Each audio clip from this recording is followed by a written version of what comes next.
परिचय। आपके जन्मदिन पर आपके एक दोस्त ने चॉकलेट दी है। एक अन्य दोस्त चॉकलेट का एक और डिब्बा देता है। तो अब आपके पास कितने चॉकलेट्स हैं? डिब्बा खोले बगैर हम कुल चॉकलेटों की संख्या नहीं जान सकते हैं। ऐसी स्थिति में हम चॉकलेट की अज्ञात संख्या के लिए चर का प्रयोग करते हैं। इस समीकरण को हल करके चॉकलेट की अज्ञात संख्या ज्ञात कर सकते हैं। उद्देश्य। इस पाठ के अंत में आप निम्न करने में सक्षम हो जाएंगे: समीकरण हल करना, लंबाई और दूरी से संबंधित समस्याओं में इसका प्रयोग करना।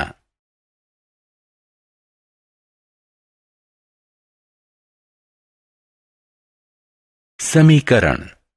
एक गणितीय कथन जिसमें दो व्यंजक हों और जिसे समता के चिन्ह से अलग किया हो, उसे समीकरण कहते हैं।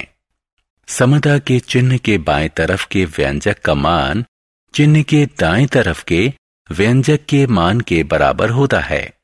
समीकरण के कुछ उदाहरण हैं।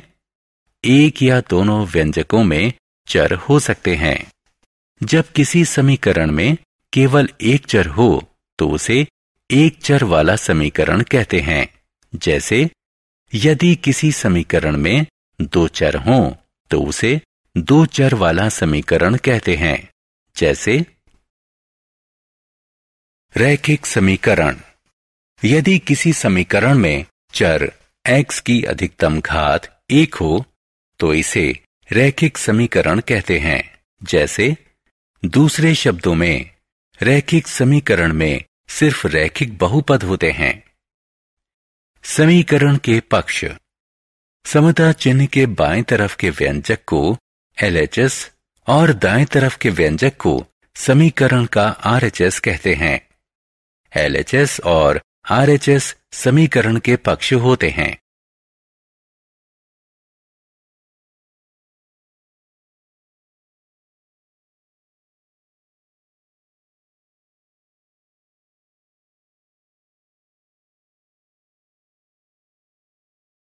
समीकरणों के हल। चर का वह मान जो समीकरण को संतुष्ट करे उसे समीकरण का हल कहते हैं। निम्न समीकरण पर ध्यान दीजिए।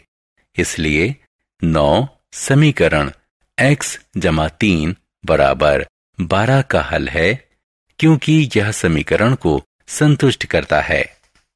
ध्यान दीजिए कि दूसरे महान समीकरण x = 3 = 12 के हल नहीं हैं, क्योंकि वे समीकरण को संतुष्ट नहीं करते हैं। समीकरण को हल करना। समीकरण के संतुलन को बनाए रखने के लिए हम समीकरण के एक पक्ष में जो संक्रिया करें उसे दूसरे पक्ष में भी अवश्य करना चाहिए। किसी समीकरण को हल करने का यह मूलभूत नियम है। पक्षांतरण विधि। हमने देखा है कि पक्षांतरण विधि किसी समीकरण को हल करने की सबसे सुविधाजनक विधि है। इस विधि को अपनाने के लिए निम्नलिखित नियमों का प्रयोग किया जाता है। किसी समीकरण का कोई पद जिसे एक पक्ष से दूसरे पक्ष में स्थानांतरण या पक्षांतरण किया जा सकता है, अपना चिन्ह बदल देता है। जैसे यदि x - 12 = 5 तो x = 5 + 12। यदि x = 1 = कोष्ठक में -2x तो x = 2x = कोष्ठक में -1। एक पक्ष में यदि संख्या से किसी चर या अचर में विभाजन किया जा रहा है तो पक्षांतरण के बाद उसे संख्या से गुणन किया जाएगा। इसके उलट भी सत्य है। जैसे 5x = 10 हो जाता है x = 10 × 5 = 50 के। 5x = 10 हो जाता है x = 10/5 = 2 के। इस नियम के प्रयोग से चरों को बाएं पक्ष में और अचर पदों को दाएं तरफ पक्षांतरण कर दिया गया है।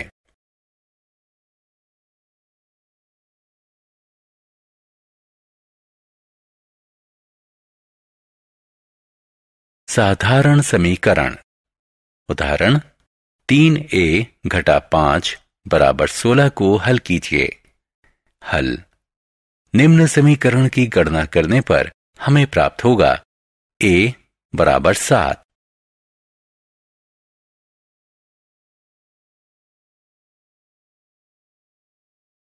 दोनों पक्ष में चर वाले समीकरण। उदाहरण x घटा 3 बराबर 5 जमा 5x को हल कीजिए। हल।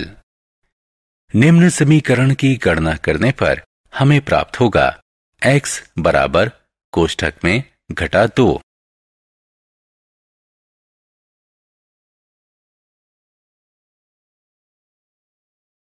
जटिल समीकरण। उदाहरण 1 a बटे 3 जमा 1 बटे 4 बराबर a बटे 2 घटा 2 बटे 5। हल। निम्न समीकरण की गणना करने पर हमें प्राप्त होगा कोष्ठक में घटा 20 a बराबर कोष्ठक में घटा 78। शब्द समस्याएं। उदाहरण 1 एक संख्या दूसरी की आधी है। दोनों संख्याओं का योग 6 है, तो संख्याएं ज्ञात कीजिए। हल। मान लीजिए कि उनमें से एक संख्या x है, अतः दूसरी संख्या बराबर x बटा 2। दोनों संख्याओं का योग बराबर 6। इस प्रकार x जमा x बटा 2 बराबर 6, यानी 3x बटे 2 बराबर 6 या x बराबर 12 बटे 3 बराबर 4। संख्याएं 4 और 2 हैं। जांचें। दोनों संख्याओं का योग 6 है। इस प्रकार उत्तर सही है। शब्द समस्या।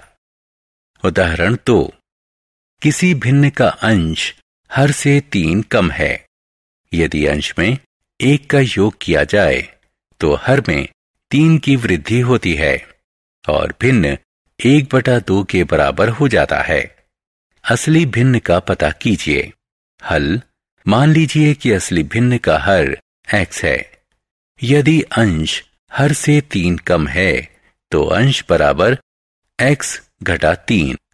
असली भिन्न बराबर x घटा 3 बटे x।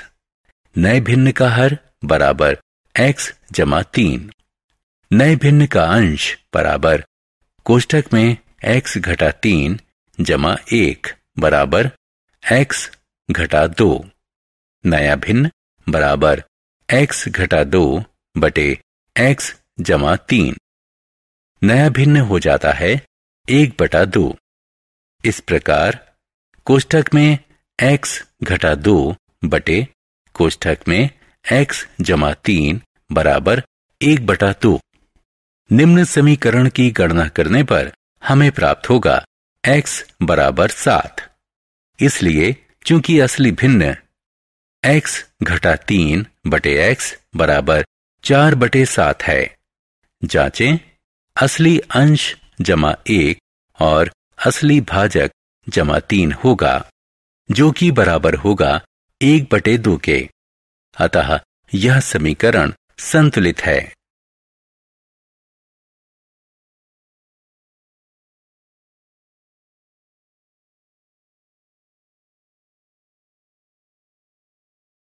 शब्द समस्या।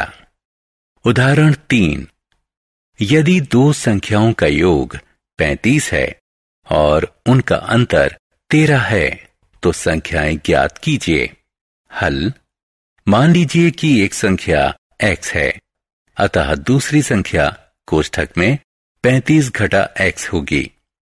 दोनों संख्याओं का अंतर 13 है, तो समीकरण होगा कोष्ठक में 35 घटा x बराबर 13। इसे हल करने पर हमें x बराबर 11 प्राप्त होगा। दो संख्याएं 11 और 24 हैं। जांचें, दोनों संख्याओं का योग बराबर 11 जमा 24 बराबर 35। दोनों संख्याओं का अंतर बराबर 24 घटा 11 बराबर 13। अतः उत्तर सही है। उदाहरण, दो संख्याओं का अनुपात 3:4 है। दोनों संख्याओं का योग 56 है। तो संख्याएं ज्ञात कीजिए। हल, मान लीजिए कि संख्याएं 3x और 4x हैं। इनका योग 56 है। 7x बराबर 56, x बराबर 8, इसलिए संख्याएं 3 गुणा 8 बराबर 24 और 4 गुणा 8 बराबर 32 हैं।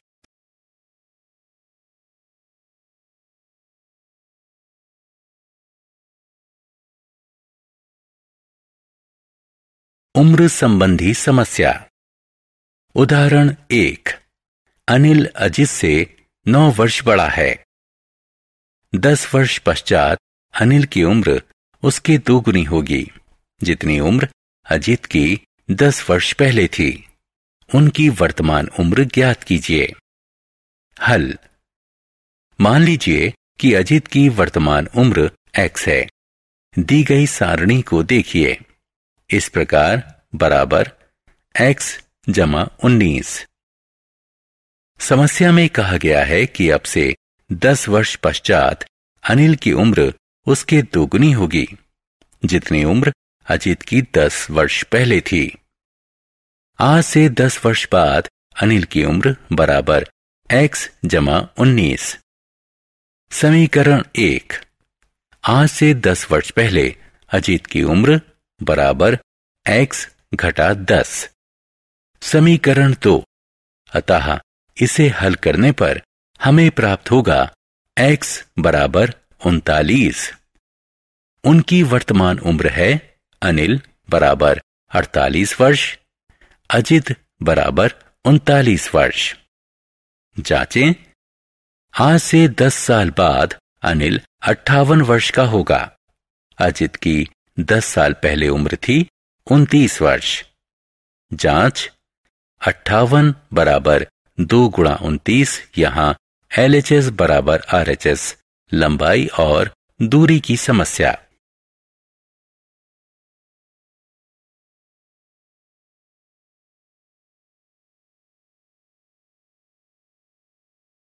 लंबाई और दूरी की समस्या।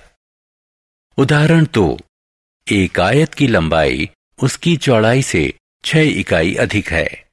इसका परिमाप 20 इकाई है। इसकी लंबाई और चौड़ाई ज्ञात कीजिए। हल, मान लीजिए कि आयत की चौड़ाई x इकाई है। अतः लंबाई बराबर x जमा 6 चौड़ाई 2। कोष्ठक में लंबाई जमा चौड़ाई बराबर परिमाप। क्योंकि परिमाप 20 इकाई है, इसलिए लंबाई जमा चौड़ाई बराबर 10 इकाई होगी। इस प्रकार x जमा कोष्ठक में x जमा 6 बराबर 10 या 2x जमा 6 बराबर 10, इसलिए 2x बराबर 4 और x बराबर 2। चौड़ाई बराबर 2 इकाई, लंबाई बराबर 2 जमा 6 बराबर 8 इकाई, लंबाई बराबर 8 इकाई।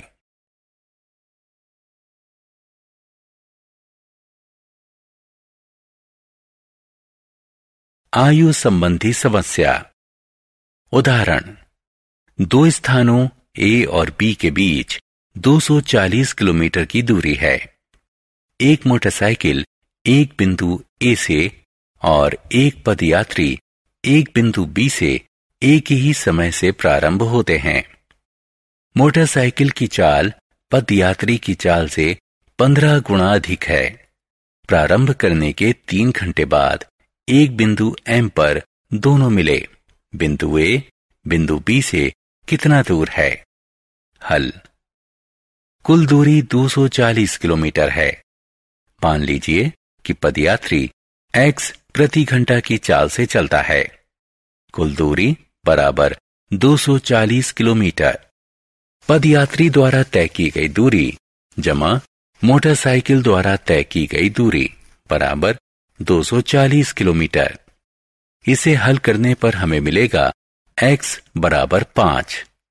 वे एक बिंदु M पर मिलेंगे जो B से 15 किलोमीटर और A से 225 किलोमीटर दूर है। सारांश। आइए हमने जो कुछ सीखा है उसे संक्षेप में दोहराएं। एक या एक से अधिक चरों वाले दो बीजीय व्यंजकों के बीच समता कथन को समीकरण कहते हैं। यदि किसी समीकरण में किसी चर यानी s की अधिकतम घात 1 है तो इसे रैखिक समीकरण कहते हैं। समीकरण को सत्य बनाए रखने के लिए समीकरण के एक पक्ष में की जाने वाली संक्रिया दूसरे पक्ष में भी करनी चाहिए। पक्षांतरण विधि। 1. कोई पद समीकरण के एक पक्ष से दूसरे पक्ष में पक्षांतरित किया जा सकता है लेकिन उसका चिन्ह परिवर्तित हो जाएगा। 2. यदि किसी एक पक्ष के चर या चर में किसी संख्या से विभाजन किया जा रहा है तो पक्षांतरण के पश्चात दूसरे पक्ष में उस संख्या से गुणन होता है।